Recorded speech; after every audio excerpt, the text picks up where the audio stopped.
sont différents groupes. On ne va pas se cacher. Il y a les musulmans, il y a les chrétiens, il y a les bouddhistes, il y a, comment on appelle ça, il y a ceux qui sont dans la politique, il y a ceux qui sont dans les affaires. Chacun de nous, selon les peuples, chacun a une définition de la prospérité chez lui.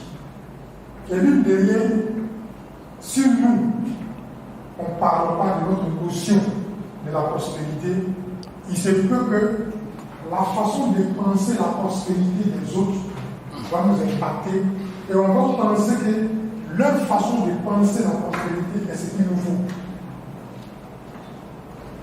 Vrai ou faux? Ce qui fait que comme chacun peut condamner aujourd'hui l'autre, qu'est-ce qui se passe? Vous allez voir les gens qui sont musulmans, des personnes qui sont musulmanes, mais qui se comportent comme des personnes qui sont musulmanes dans leur quête de prospérité. Qu'est-ce qu'ils vont utiliser? D'autres vont utiliser d'autres moyens.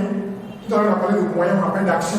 Ils vont avoir des actions qui visent à atteindre la prospérité, mais est-ce que la quête de la prospérité, donc la conception de la prospérité qu'ils ont, est-ce que c'est la bonne conception de la prospérité d'abord?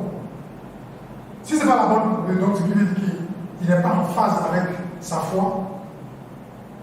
Et s'il n'est pas en phase avec sa foi, déjà le principe est faussé. Parce que c'est bon, on se comprend. C'est-à-dire, il est bon de parler de prospérité, mais pour qu'on puisse parler de prospérité, il faut d'abord qu'on comprenne que nous qui sommes ici dans cette salle-là, nous sommes des musulmans. Et que notre façon de penser la prospérité est différente de la manière de penser la prospérité des féticheurs. Vous voyez le trompe?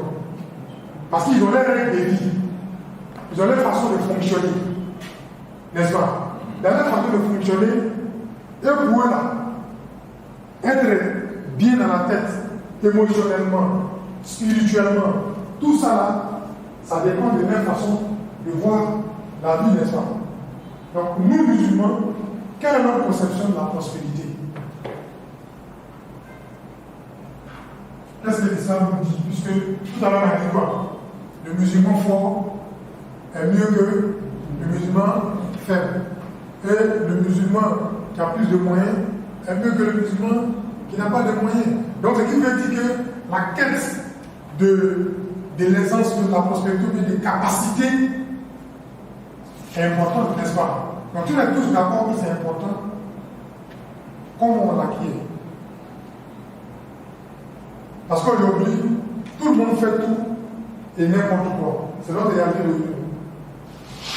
Tu as trouvé des musulmans bouddhais, n'est-ce pas?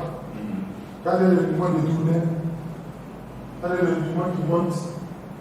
Bravo. Maintenant, est-ce que c'est ça, être prospère? Est-ce que la prospérité se limite seulement à amasser, à amasser, à amasser? Est-ce que la prospérité, c'est aussi utiliser n'importe quel moyen pour atteindre n'importe quel but? Donc, il va falloir que nous, on comprenne.